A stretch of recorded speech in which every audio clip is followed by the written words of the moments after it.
চলো দেখি আজকে মনু কি রান্না করে। তো প্রথমে হচ্ছে বেশি করে মশলা গুঁড়া মশলা নিয়ে নিয়েছে, এরপর পেঁয়াজ আর কাঁচামরিচ দিয়ে মনু সুন্দর সুন্দর হাত দিয়ে হচ্ছে সবকিছু ভালো মতো মেখে নিচ্ছে। দেখো কি সুন্দর করে মাখতেছে মনুর সুন্দর সুন্দর হাত দিয়ে। এরপর হচ্ছে নিয়ে নিয়েছে তেল। তেল দিয়ে হচ্ছে আবারও এটাকে ভালো মতো মেখে নেবেন। এরপর দিয়ে দিবেন হচ্ছে মাছ। আর কি মাছ জিজ্ঞেস করেন না, কারণ আমি মাছের নাম জানি না, বুঝছো। এরপর আবারও ভালো মতো মাখায় নিতেছে। মাখানোর পর হচ্ছে এটার মধ্যে দিয়ে দিতেছে এখন ডাটা দিয়ে আবারও এটাকে ভালো মতো মাখায় নিয়ে হতেছে হাত কাইছা কুচ্ছা ধুয়ে হচ্ছে পানি দিয়ে দিতেছে। এরপর হচ্ছে এটাকে এখন রান্না করা হবে।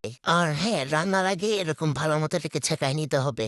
আর আজকের রান্নাটা করা হবে মাটি কুকারে, সো মাটি কুকারে রান্নাটা বসায় দিয়েছে।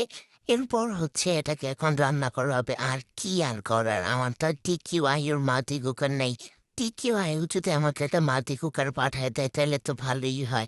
যাই হোক, রান্নাটা করা শেষ। আর দেখো কত সুন্দর তরকারি রান্না করছে।